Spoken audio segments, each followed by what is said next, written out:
So welcome to my channel. So today I am going to cover new vlog which is related to I-10. तो इसमें मैं आपको बताने वाली हूँ why to apply for I-10, when to apply for I-10 and how to apply for I-10. सो ये सारा information मैं आपको इस वीडियो में कवर करने वाली हूँ. अगर आपको कोई भी क्वेरीज़ है या कोई भी क्वेश्चंस हैं तो आप मुझे कमेंट्स कर सेक्शन में मुझसे पूछ सकते हैं.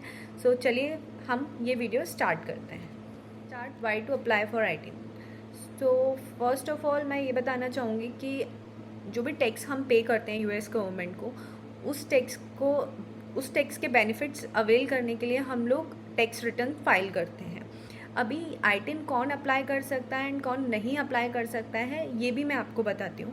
तो जो भी लोगों के पास SSN होता है या फिर जो भी लोग SSN अप्लाई करने के लिए एलिजिबल होते हैं वो I-10 अप्लाई करने के लिए एलिजिबल नहीं होते हैं. तो बाकी के जो लोग होते हैं जो SSN के लिए एलिजिबल नहीं होते हैं वो I-10 अप्लाई कर सकते हैं.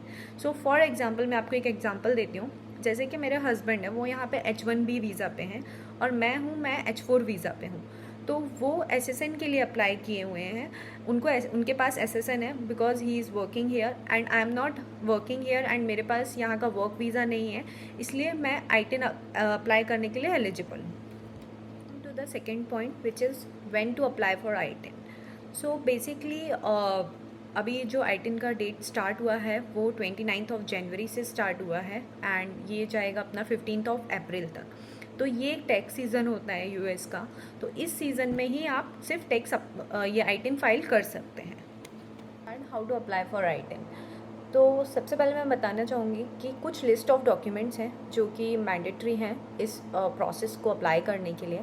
फॉर एग्ज़ाम्पल जैसे कि हमारा एक डॉक्यूमेंट है W2 form, W7 form, 1040 tax return form and your passports and your I-94.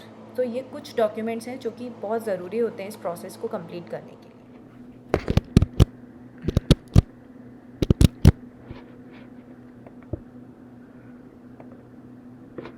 ये IRS गवर्नमेंट W7 डालना है आपको गूगल पे. तो ये एक फ़र्स्ट लिंक आएगा, इस पर क्लिक करना है. ये IRS की साइट है.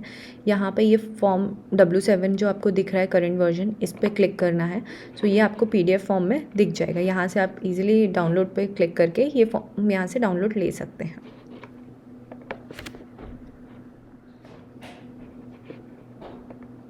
सो गाइज़ ये कुछ गाइडलाइंस हैं जो आपको फॉलो करनी है for all the documents. For example आपको सबसे पहले सारे डॉक्यूमेंट्स का प्रिंट लेना है. Then your spouse and your primary applicant should sign on page 2 of form 1040 and mention the date. फिर आपके स्पाउस के साइन होने चाहिए फॉर्म W7 पे.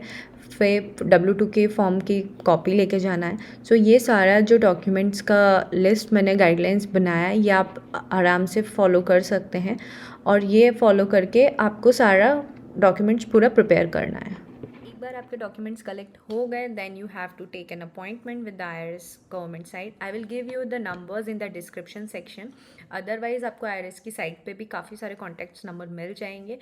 तो आप वहाँ से सबसे पहले अपॉइंटमेंट ले लीजिएगा. जब भी वो आपको अपॉइंटमेंट देंगे तो आपसे वो कुछ डिटेल्स मांगते हैं, आपसे कुछ डॉक्यूमेंट्स मांगते हैं, वो आप सारी इन्फॉर्मेशन उनको दे दीजिएगा.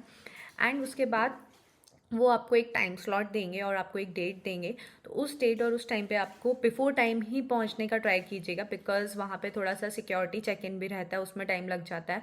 और उनके कुछ डेस्क हैं, 1 by 1 प्रोसेस है, तो वो आपको क्रॉस करते हुए देन आपको मेन जो कंसल्ट पर्सन रहते हैं उनसे कांटेक्ट करना रहता है. तो वहाँ पे कुछ वेटिंग टाइम भी रहता है बिकॉज अगर ऑलरेडी प्रोसेस कुछ लोगों का चल रहा है तो फिर आपको वहाँ पे वेट करना रहता है.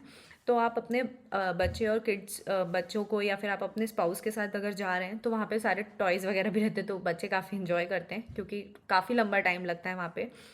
एंड येस आपको वो जो भी डॉक्यूमेंट्स मांगते हैं या फिर आपसे जो भी इंफॉर्मेशंस लेते हैं तो वो आप उनको प्रॉपरली प्रोवाइड कर दीजिएगा. एंड येस वहाँ पे फ़ोन्स वगैरह मतलब अंदर बात करना थोड़ा अलाउड नहीं रहता है, आप बाहर जाके कांटेक्ट कर सकते हैं. तो ये सारा थोड़ा सा सिक्योरिटी पर्सपेक्टिव से रखा है उन्होंने. वहाँ पे वीडियो और फोटोग्राफीज़ भी अलाउड नहीं है. तो मेरा कहना यही है कि बस आप टाइम से ज़रूर पहुँच जाइएगा. अगर आपको एक ही दिन में पूरा प्रोसेस कंप्लीट करना है. एक बार आपका प्रोसेस कंप्लीट हो जाता है तो कभी कभी क्या होता है वो आपसे I-94 मांग लेते हैं बिकॉज क्या है कि कुछ कंट्रीज़ में आपका डिजिटली आजकल स्टैंपिंग होने लगा है. तो आपको मतलब उनको प्रूफ करना होता है कि आपका जो वो पासपोर्ट है उस पर स्टैम्प नहीं है, तो आपकी एंट्री डेट आप जो बोल रहे हैं या आपने जो मेंशन किए वो करेक्ट है या नहीं। तो मेक श्योर कि आप I-94 दोनों स्पाउस का और प्राइमरी एप्लीकेंट्स का या बच्चों का के साथ कर रहे हैं, आप उनका भी करवा रहे हैं I-10, तो उनका भी आप लेके जाइए। तो वो हमेशा एक बेनिफिट्स रहता है कि मे बी उनको एक कॉपी लगे, जैसे हम लोग गए थे तो उनको एक कॉपी हमारी साइड से चाहिए था, तो हमारे पास था तो वो अच्छा था, अदरवाइज़ हमको कॉपीज़ निकालने जाना। तो ये सारा इन्फॉर्मेशन है I-10 के लिए। अगर आपको कोई भी कमेंट्स या कोई भी क्वेरीज़ हैं तो आप मुझे ज़रूर कमेंट सेक्शन में बताइएगा। और आपको मेरा ये व्लॉग कैसा लगा आप मुझे लाइक करें, सब्सक्राइब करें, कमेंट सेक्शन में बताएं। अगर आपको कुछ भी लगता है तो आप वो भी मुझे बता सकते हैं, और आपके साइड से भी कोई इन्फॉर्मेशन है तो वो मुझे बताइएगा। थैंक यू, मैं मिलती हूँ आपको नेक्स्ट व्लॉग में।